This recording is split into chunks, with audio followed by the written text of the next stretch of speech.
Thank you for joining us. Before we begin, I'd like to take a moment to review a few important points that will help ensure our session runs smoothly and respectfully. First, we ask that you make sure your microphone is muted at all times unless you're speaking. If you have questions during the session, please type your question in the chat box. This allows the discussion to remain focused and prevents people from speaking over one another. Now, a very important reminder about the nature of the questions directed to Justice Eaves today. As a matter of judicial ethics and professional responsibility, there are certain topics Justice Eaves cannot address. To respect those boundaries, we ask that all questions follow these guidelines. 1, please do not ask hypothetical legal questions. 2, please do not ask questions about pending cases. 3, please refrain from asking about the actions, decisions, or opinions of other judges and justices.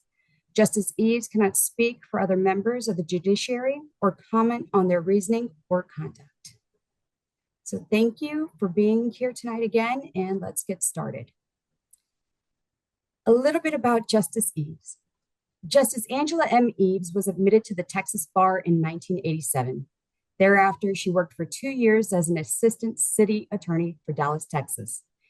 In 1989, Justice Eaves moved to Harper County, Maryland, and was admitted to the Maryland Bar in 1990, where her first position was working with the Legal Aid Bureau.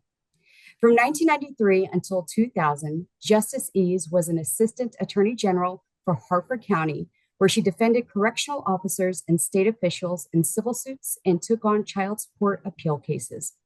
One notable case was Wills versus Jones, which dealt with whether an incarcerated parent should be required to pay child support during the time of his or her imprisonment. The question of whether imprisonment because of a voluntary criminal act constituted voluntary impoverishment was answered in this case. In 2000, Justice Eaves went on to become the first African American and only the second woman appointed to the district court for Harper County. Thereafter, she was elevated to the Circuit Court for Harper County in 2007 and served as the administrative judge from 2015 to 2022. It was in 2022 that she was appointed by Governor Larry Hogan to be a justice of the Supreme Court of Maryland and was the first Hispanic judge to serve on the state's highest court. Justice Eaves has served and been a member of numerous organizations and several committees, such as the Judicial Council, the Standing Committee on Rules of Practice and Procedure, and as an instructor for courses with Maryland Judicial College and the National Council of Juvenile and Family Court Judges. This truly is a rare opportunity to have you here with us tonight, Justice Eaves, and we're honored and thank you for spending time with us to discuss In re the marriage of Hauser and Pattison v. Pattison. So with that being said, I'll turn it over to Michelle. Thank you, Crystal, and welcome, Justice Eaves. I want to thank you personally from myself as well for being here tonight. This is such an interesting topic. There's been a lot of buzz about In re Hauser, and so it is with great joy that I ask you these questions. I'm first going to give a very short recitation of the facts in Hauser. They're important, I think, for the analysis, as well as the holding in the case, in case there are members of our presentation tonight who are not as familiar with those facts and holdings. The case name is In re Hauser. It is from the Supreme Court of Maryland, and the site is 490 Maryland 592. It's a 2024 September term case. The facts were that the parties were married and they were seeking an absolute divorce as well as custody and child support of one child. They had been married for 8 years, and their child was only 2 years old approximately at the time that they sought their divorce. They came to court on the morning of trial, and as the parties are wont to do, and in my experience at least, they tried to settle on the morning of trial in front of their trial judge at the circuit court level. They presented 3 agreements to the judge, including one agreement that neither was going to pay the other child support. We sometimes call that generally charged, and that any calculated arrears would also be waived. According to the parties' agreement, they were going to share physical custody of their one child with mom. I'm going to call her name is actually Miss Hall, but mom was going to have 61% of the parenting time, and dad, Mr. Hauser, was going to have 39% of the parenting time. Mom's annual income for child support purposes was $74,000 a year, and dad's annual income was $170,000 per year. Mom was paying preschool daycare expenses of $1,386 per month, and dad was paying health insurance for the child in the amount of $150 per month. This was an above the guidelines case. And when the trial judge said no thank you to their agreement that neither would pay the other child support, he or she, actually, I thought it was a he, just want to make sure. He ended up calculating the guidelines should have been $2,105 per month. And this will make people pay attention. The arrears should have been $41,708. So on those facts, the case was taken up jointly by the parents to the Supreme Court of Maryland, and the holdings ended up being these. Parents may not waive, even in a bilateral agreement, the issue of child support and arrears because it is a legal obligation of the parents, and right to receive support is held by the child, not the parents. Furthermore, parents' fundamental right to determine care, custody, control of their children does not include the ability to waive child support. The trial court did not abuse its discretion in rejecting the parents' agreement to waive child support when the trial court repeatedly gave those parents an opportunity to provide a justification for their agreement, and the parties proffered only insufficient reasons for waiving child support in an above the guidelines case. So there is some language on page, I think, 17 of the agreement that's important. It says, when custody of a minor child is presented as an issue to the circuit court, the issue of child support is, as a consequence, also properly before the court, whether or not explicitly raised by the parties. Now, these parties did raise the issue of child support, but that is part of the holding. And with that, I'll turn it back to Crystal to start the questions. Thank you, Michelle. So, Justice Eaves, question one, what were the key legal principles that guided your analysis in this opinion? Well, first of all, thank you for this opportunity. I always welcome the opportunity for members of the bench to ask, to be a part of discussions that the bar is having. That's how we further improve what we see as the law in Maryland. It's not just simply and everything that the court does, but it's also what you do on a day-to-day basis, which I have a lot of respect for as a former trial court judge of 22 years. So thank you for that. And key takeaways, great job, Michelle, in summarizing the facts of the case. I thought there might be a little wiggle room for me to add some things that might be interesting, but you've covered it all. I appreciate that. So I will start with saying that there's this tug between parental rights and parental obligation. And the court's opinion is at the crux of that, figuring out how do we distinguish between those two things for purposes of this, at least in this case and other cases similar to it, establishing child support, which is a right of the child that belongs to the child, and not just simply something that parents who have care and custody of their children can bargain away or waive in some way. I think another key takeaway is that the parties really honed in just on what they believed their parental rights were, citing Troxel versus Granville and other cases that they felt really said that parents have the right to make all of these decisions with respect to their children unless the court finds that they are unfit or some other exceptional circumstances. But that's not necessarily true with respect to child support. So parents have that obligation to support their children. And it's a right that can't be bilaterally bargained away. And the child support guidelines are mandatory. So that's the starting point for the court's opinion in this case, of which I was the author. And where the parties have incomes that are above the guidelines, it is the trial court exercises its discretion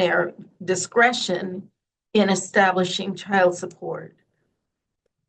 Now, the other key thing in this case is that for a court to depart or deviate from the guidelines, the parties must adequately explain why the application of the guidelines is unjust or inappropriate. And in cases above the guidelines, why the amount comports with balancing the minor children's best interests and the parent's ability to provide the desired level of support. So it's not just simply a matter of coming into court and saying, we agree, no money needs to exchange hands. Now, I can't speak for the trial court judge in this case as to the fact that he saw a significant amount of arrears and the significant difference in the parties' earnings in this case. But I will say that that probably made this a stronger case as an appellate matter than it would have if the parties' incomes were somewhat equal. I think one other thing that is notable about this case is that counsel really tried to make it about only in this particular jurisdiction, Anne Arundel County, do the trial court judges not accept these agreements. That in other jurisdictions, judges accept them, sign off on them, whether it is a divorce or whether it's a custody case, whether the parents are married or not married. But that's not the basis upon which the court could make it, the Supreme Court could decide this case. So we think that there are also strong public policy reasons for the mandatory use of the child support guidelines and for what our case law says with respect to how do you decide when to not require money to change hands. So I think those are the key takeaways. And I can go into things that the opinion does not do, but I'm going to jump. I don't want to jump the gun and steal Crystal's thunder. Thank you. So, second question, how did you interpret the statutory and constitutional text involved in this case? I think it's implicit in this case, but it really was a plain language analysis. Look at the key statutes in Title 8 and Title 12 of the Family Law article and see what it says about parents' right to support their children and the court's obligation to determine child support in any case where the court is making a determination about custody. So that's a starting point. Woven into that is really the amount of case law that this court has looked at in the past and making determinations about the payment, the obligation to pay child support by parents. And one of the other key things that we looked at, of course, because it was raised in the parties' arguments, was the 14th Amendment to the Constitution, which is part and parcel of the Troxel versus Granville case. And a parent's right to determine the care and custody of their children. So that was the starting point for our analysis. I wish I could tell you that this was a challenging case, but for the court, it was not necessarily so. But we recognize the experience of the parties' attorneys in this case. They're both seasoned attorneys and certainly are doing what they felt was in their client's best interest and the client's child's best interest as well. So I don't want to disparage them in any way. It is the obligation of a lawyer to apply their knowledge, their education, their expertise, if you will, in determining how best to present matters to a trial court. And to the extent that they can agree and resolve a case, who doesn't like that? So, but the starting point was the plain language analysis, and then looking at the really the abundance of case law in Maryland, and I'm talking about not just Troxel v. Granville, but also Stambaugh versus the Child Support Enforcement Administration, which was my former client years ago when I was in the Attorney General's office, that judges should not just rubber stamp the agreements of the parties, but really look at them and make a determination as to, and as it pertains to this case, what's in the best interest of the child. Thank you. So, what precedents did you view as most influential in shaping the outcome? Well, I will start with the statutes in question, both in Title 8 and Title 12. And I'm sure that you all have read the opinions itself, so I don't want to recite all of them, but mainly those in Titles 8 and 12. And also Stambaugh versus CSEA, the Walsh versus Walsh, Petrini versus Petrini, Knott versus Knott, and Rand versus Rand. All cases that talk about the obligation of parents to support their children and not necessarily about the right of the parents to make a determination, no matter what it concerns, for the children. So those were the clear precedents that we looked at. And then, of course, with Troxel versus Granville, in looking at the right of parents under the 14th Amendment. And I'm going to apologize because I am in an office where, as you can see, the light goes out. So occasionally you may see me wave my arm, so it'll come back on. 8 office buildings. So, what facts stood out or what was unique when reviewing this case? At least for me, it was the efforts of the trial court judge to get the parties to put on the record reasons to depart or deviate from the guidelines, reasons that would give him some basis to exercise discretion to establish child support, but for their purposes, for the trial court judge to find that no child support needed to exchange hands. And that to me said it all, that despite his efforts, he couldn't get them past their initial position of it's the parental right to make this decision.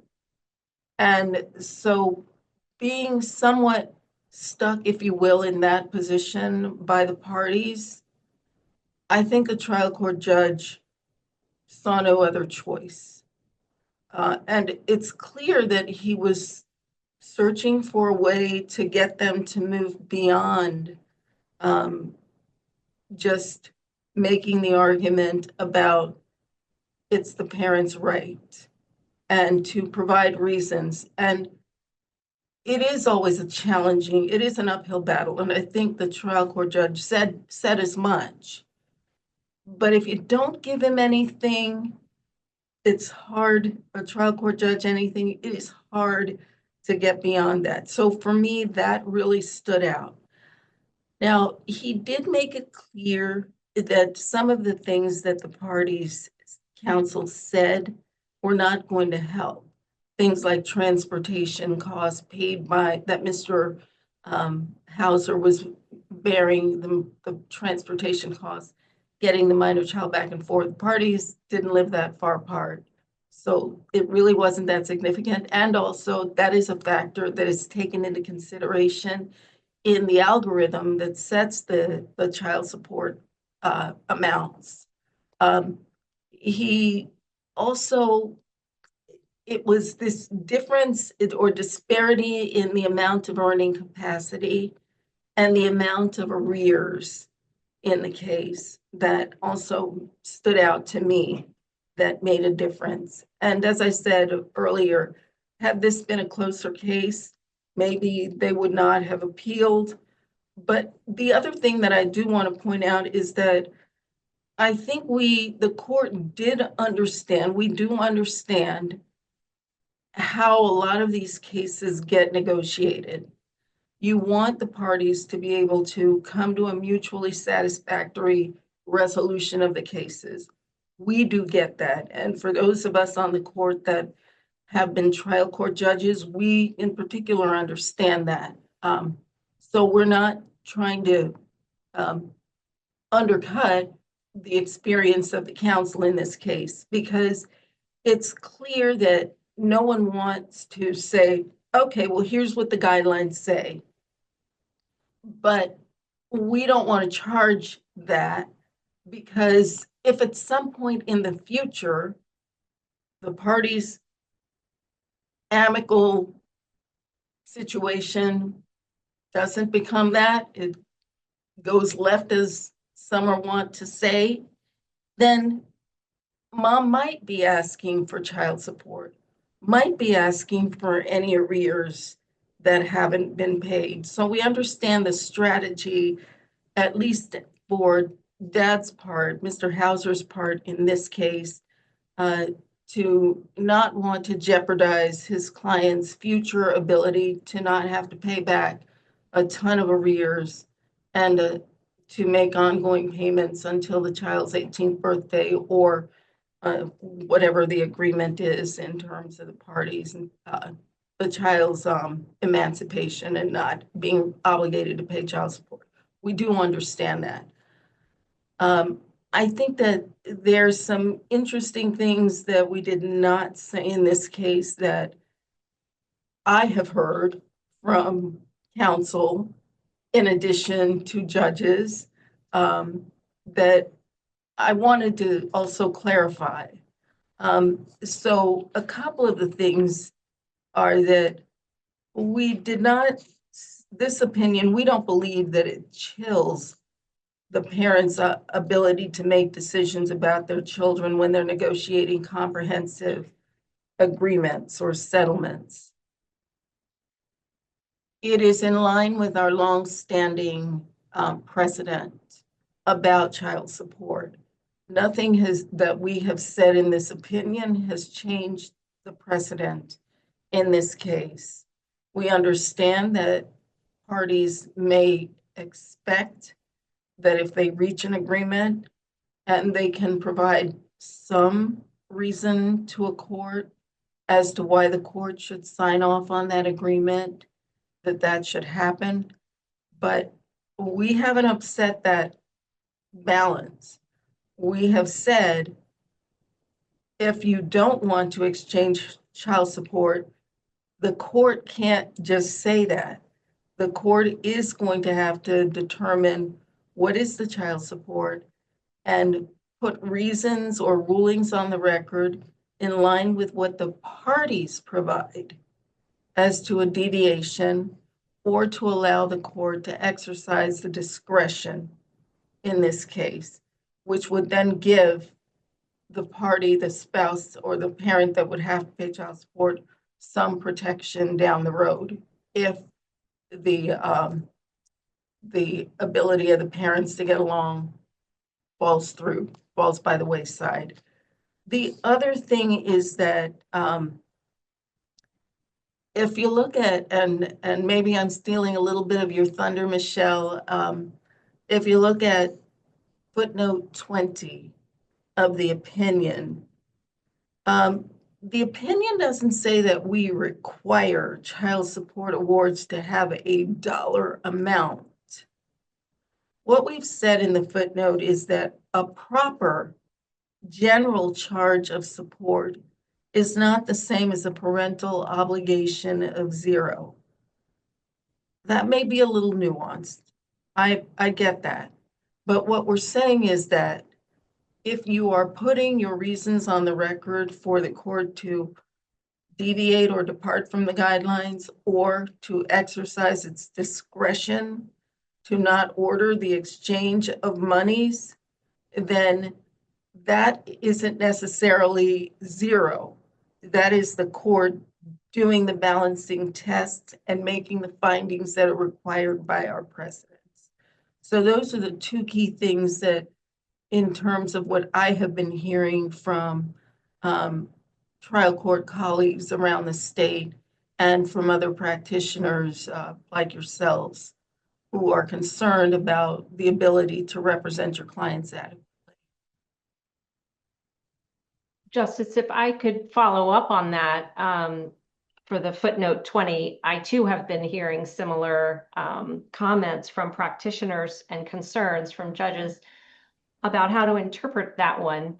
And can I ask you if, as an example, the child support amount in a guidelines case is de minimis? We used to use that terminology. So it's just a very small amount. And I'm not going to ask you to pick a number because I know that's contrary to the case.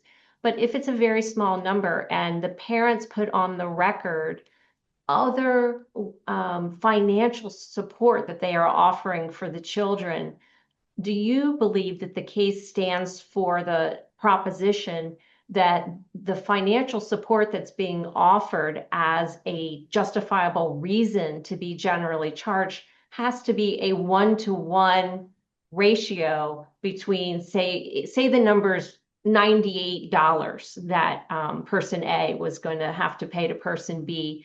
Do they have to come up with exactly $98 that person A is going to pay, for example, into the child's 529 plan each month?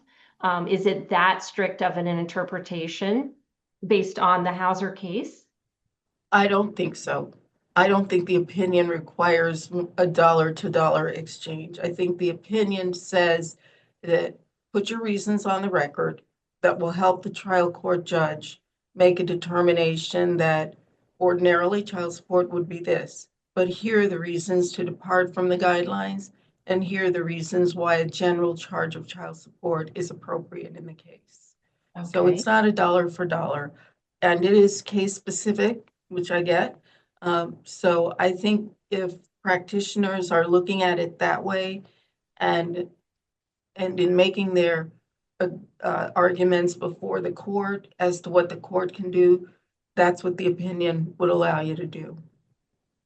Thank you. And following up on another practitioner issue, do you believe that the opinion stands for the proposition that child support must be addressed in every case, even if the parties have not pled it initially? I understand in this set of facts, they tried to withdraw their initial pleading for child support. Each of them did. But say the parties come back on a modification, they have not pled child support. It's just a modification for custody. Do you believe that the Hauser case stands for the proposition that child support must be addressed?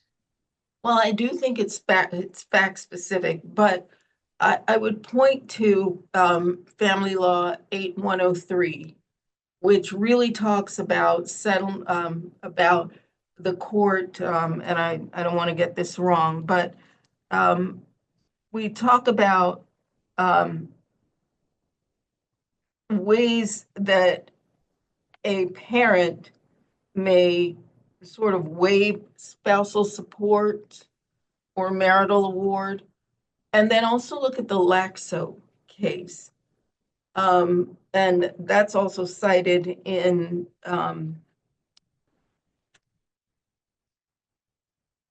apologize. I thought I had done my best to have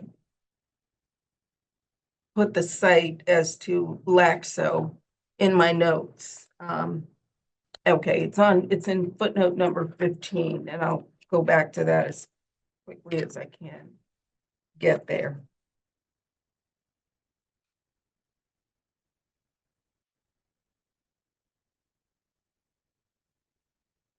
Okay, for some reason I can't find footnote 15, but just to answer your question, Michelle, I have it, Justice, if you want me to give it. yeah, that'd be great. Okay. The Lasco case, Lasko, it's Lasco v. Lasco, 245 Maryland App 70. It's a 2020 case. And she's also citing to Family Law 8-103C and 8-205A in that footnote. Thank you. Okay, great. Thank you very much. So in terms of the whether the court has an obligation, I think the court does have that obligation to inquire about child support, even if it is not specifically pled by the parties. Because for the court not to do so would really undercut the obligation of the parents to support the child. And the courts a trial court in its role to make sure that that obligation is held up. If parents could simply just say, could omit that from their pleadings, to me, that undercuts the child's obligation of the parents to support their children. So even if they don't plead it, and Lasco, the proposition in that case is that with respect to, I think that was health insurance, I could be wrong, but even the general request for the court, the relief from the court to any and all relief that the court deems appropriate is enough.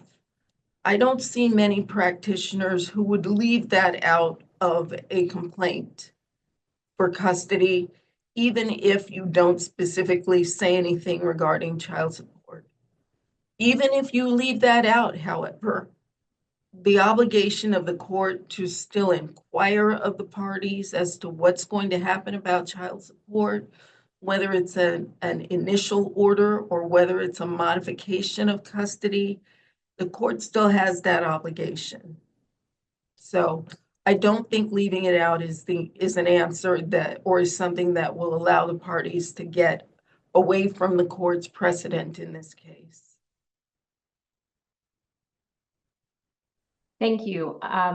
Those are the questions that we had planned. I've been monitoring the chat. I'm sure Crystal has too. If any of the viewers has a question, now would be the time to place it in the chat.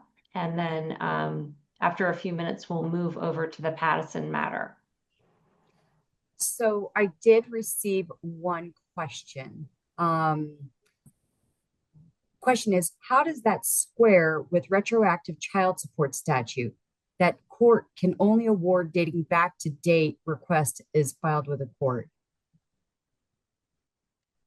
I don't think, and I think it's specifically when they haven't pled the child support. How does the retroactivity work? well, I guess that creates a problem. I'll acknowledge that. If nobody has said anything in that pleading, then child support would not be made retroactive, could not. We'll see. I don't want to get ahead of myself and try to determine how the court might rule, but it would be more challenging to say if it's a pleading that hasn't requested child support, then child support is made retroactive to that date. But who knows? with the right facts before a court, a holding could be about a party not asking for child support, but the court then making an inquiry and the court making a finding that child support is retroactive to the date of filing, even in the absence of that omission. Don't take this as an advisory opinion, though. Right. Thank you. So now the questions are definitely coming in now. Okay. So the next question is, does the court believe that this will dissuade parties from settlement, as this is usually a huge negotiation for parties in relation to other issues? I don't. I touched on that earlier. I don't think so. I think if the parties think of it more as child support is an obligation of the parents. We understand Parent X does not necessarily want to pay child support, and in exchange, Parent X might do Y. However, those are all things that Parent X and the other parent can, in their negotiations, can think about in terms of how they're making their presentation to the court to allow the court to deviate or to exercise its discretion appropriately. There's another question which is similar to one that you've addressed, and that is it only financial support by the obligor that can justify child support being generally charged? So I think that question means that could it be something that's not monetary that could justify the generally charged child support? You know, I don't know the answer to that. I know that from my own handling of cases and even for the cases that I have had some ability to review, that typically speaking, because the guidelines are an algorithm that are based on income, I don't know that the court's going to be able to necessarily say that a non-monetary exchange for the child support is good, but I do think it is fact specific. Maybe it is something that that other parent does, that that other parent is responsible for. That means something to the parent who has the primary custodial time, the majority of the custodial time. I don't know. So I do think it is fact specific, though. Okay. So kind of going back to when child support is not pled, if no financials are exchanged, at that point, how does the court determine child support? Well, I think it's important for the court to tell the parties to get that information. Maybe you ask for a continuance to get that information, because I think even the parties would not want the court to just sort of take a stab at it in the dark. There needs to be some information that is rooted in the reality of the parent's income, whether it's a paycheck or some other source of financial remuneration for the court to make the determination as to child support. So if it's not in there and the parties haven't exchanged it, they should ask the court for time to get the information so that they can come up with what really is more of a comprehensive agreement. I could add here, practicing across in various counties, that many scheduling orders require the exchange of that information. People sometimes just don't follow it, but perhaps now it would be more important for them to be told that we're serious about that part. You do have to bring your tax returns and your pay stubs to court at every hearing.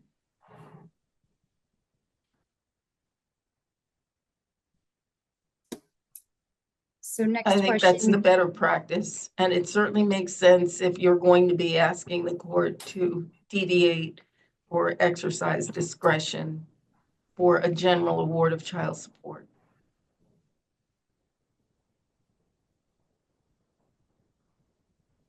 Okay. Next question. Based on what this individual is hearing, which doesn't seem to be inconsistent with law, is it up to the trial judge to determine whether he or she is satisfied with the reasons for a deviation to zero or child support being charged generally? Is that correct?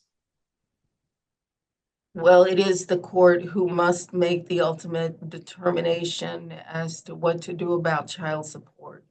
And at the crux of that is what's in the child's best interest. So it isn't just a matter of the parties telling the court, here's what we want to do, and here are our reasons. They really do have to be adequate reasons to convince the court to deviate or exercise discretion in the way that the parties want. So it isn't just a matter of the court reads it. Well, it shouldn't be just a matter of the court reading it and saying, sounds fine to me. It really is a matter of the parties bringing to the court's attention all of those reasons or factors that give the court the basis upon which to rule. We all know bad facts make bad law, but give the court the information that it needs.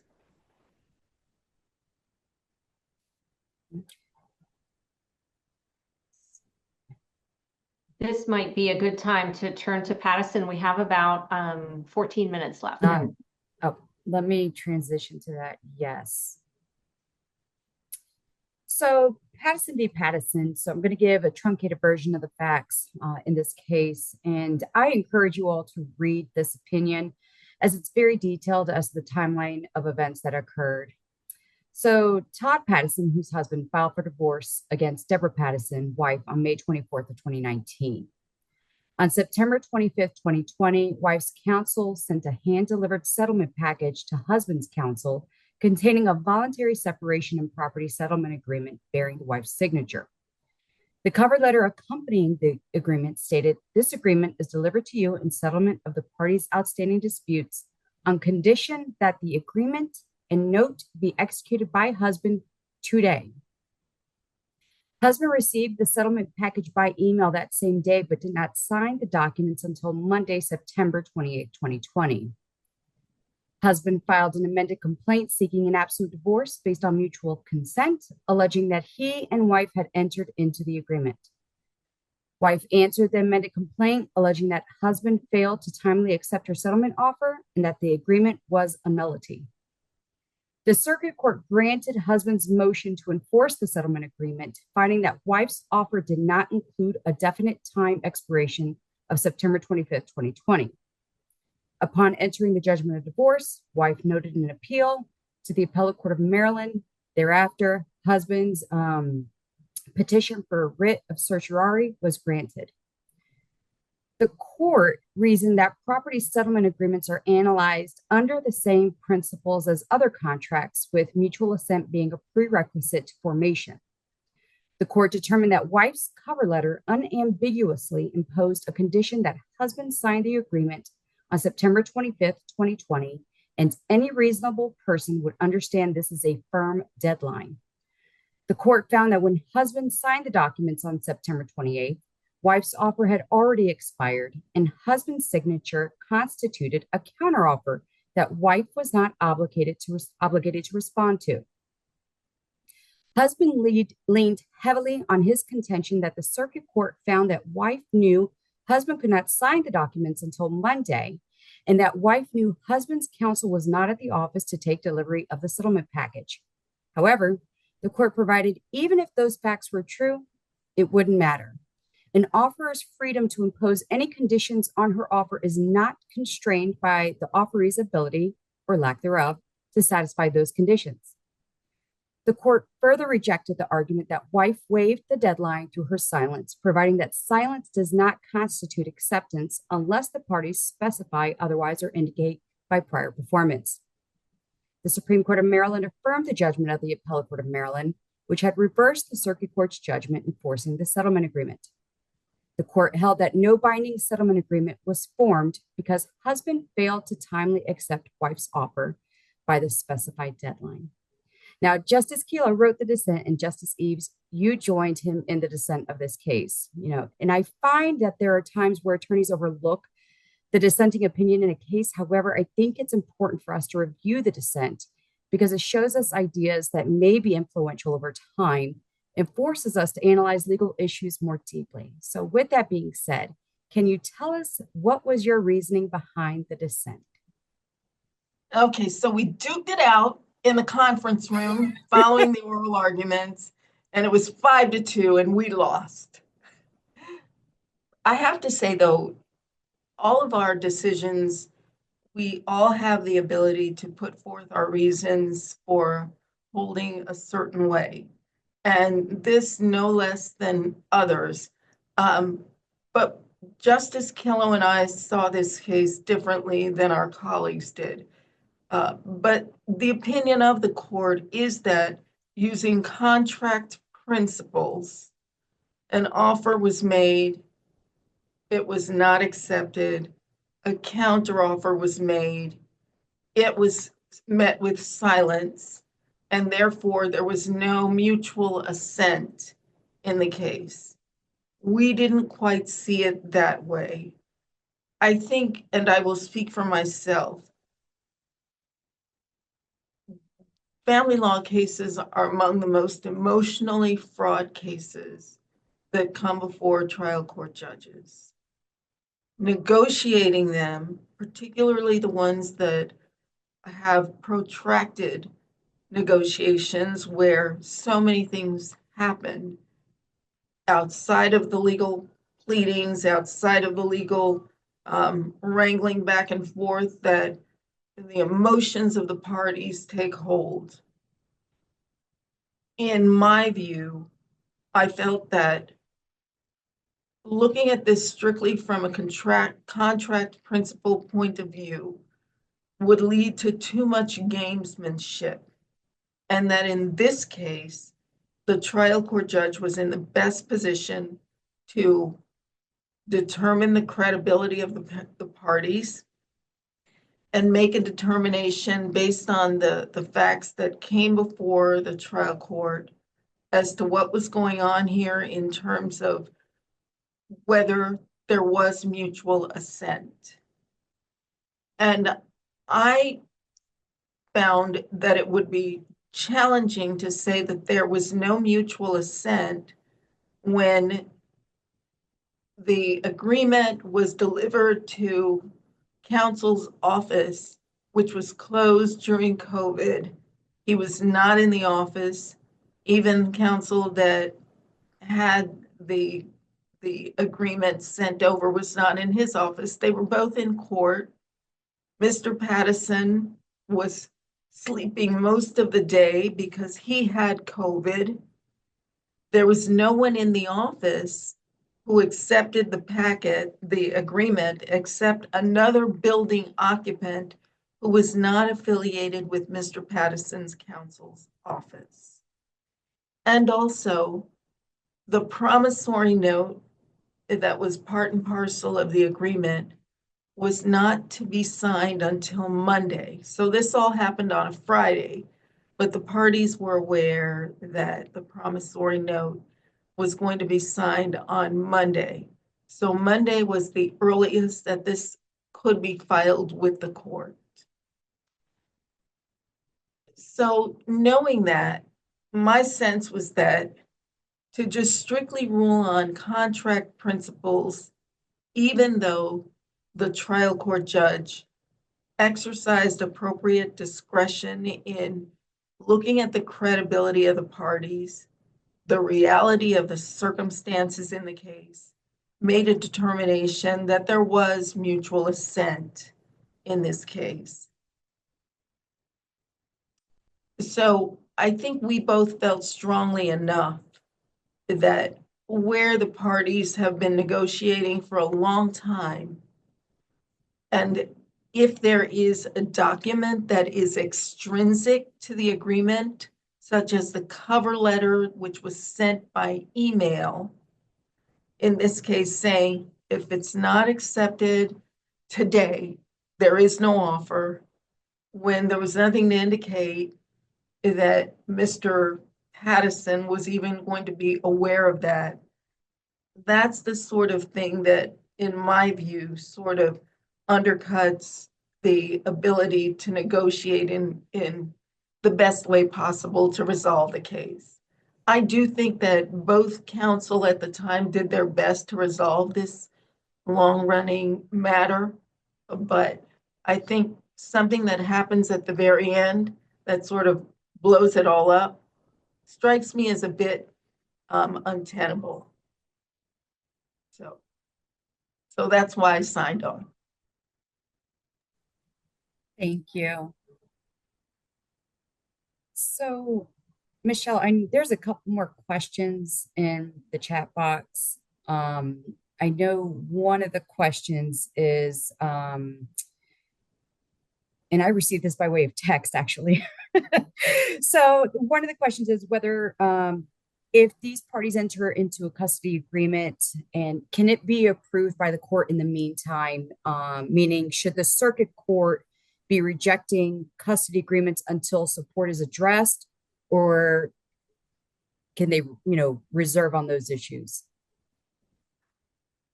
Well, I don't want to give it an advisory opinion. I do think that it is fact specific, though. So there may be issues with respect to the exchange of the children, circumstances that impact where the children are living and when they should go to the other parent. So there are too many variables for me to really answer that question. And I do think it really is more in the nature of providing an advisory opinion. And I think with respect to Hauser, it's clear that if the court can enter a temporary order, the court can do so and make it contingent on whatever basis. So that hasn't changed. And if the court can then later on take up the issue of child support, what I don't think the opinion wants to do is stand for the proposition that there are ways to get around setting child support.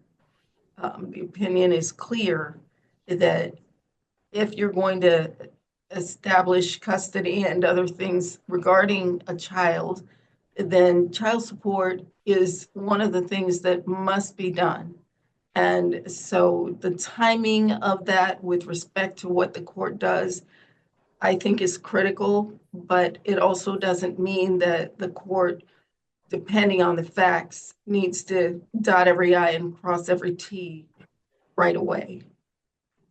I think that might be an answer to the next question, which was, does a circuit court's discretionary right to address child support if not pled, or even its obligation to inquire as to child support, translate via this case, Hauser, to impose a mandatory requirement on circuit courts to recalculate child support? So this is a more detailed question along the lines of what I think you have already answered. Is this Hauser creating a mandatory requirement for the court to recalculate child support, or just inquire about it? Well, I guess if there are two ways for me to understand that question and therefore to answer it. If the question is about the parties have said, here's the child support award, then maybe the court has a different obligation to make sure that there is some equitable basis for that award. And that's a different question than what Hauser addresses. Hauser is really about, if no one wants the trial court to determine child support, the court is now saying you can't do that. The court has to make some finding or some holding or finding regarding child support based on the information that the parties bring. And the parties can't simply forego bringing information to the court so that the court is boxed in or forced into a corner and not make an award or make some finding regarding deviation. So I think that that's the critical part of Hauser. I don't want to suggest that there is a way to get around this. I think there is a way to comply with the opinion or the law, which really Hauser is just restating with respect to these specific facts before it. Um, and that should be the guidepost for practitioners in terms of looking at their cases. What are the goals of the client?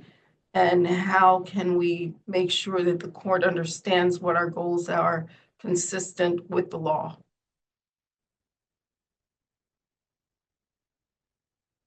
There's another question regarding the non-waivable right of the child and where that right is sourced or established. And I believe those answers are in your opinion. They are in the opinion. It is by statute. And it's grounded in public policy also. And I think, there was a point in time when child support was not mandatory. And the federal government stepped in and said, there are too many children going without the resources that parents can provide. And parents must provide those resources for those children. Otherwise, we're creating a circumstance where children are not getting the financial resources that they need for a better upbringing. I'm not saying that in every case that is what's going to rule the day, but I think it's clear that in terms of the federal government providing funding to each state under Title 4D of the Social Security Act, that in part has shaped the way child support is done throughout the country. So we want children to have the full financial resources of their parents in addition to the other groundings that parents provide for the child's best interests. So one question I did get was if the Supreme Court has found that it is a requirement for trial courts to inquire and address child support whenever custody is requested, does that apply to final protective order cases where temporary custody is sought? Well, that's a really good question. I think what I have often said to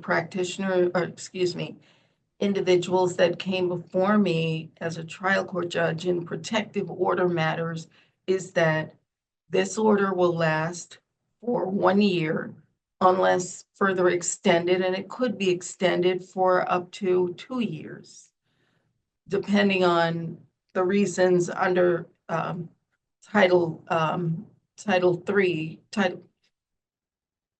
Title 4 of the family law article. However, you should also file a pleading where you're looking for toward the long-term interests of the child. It might be more challenging for a court to set child support in a final protective order case. And typically what I have seen happen in some jurisdictions is that those issues are then referred to a magistrate. And parties are asked to then file an appropriate pleading that would address child support and custody longer than the duration of a protective order.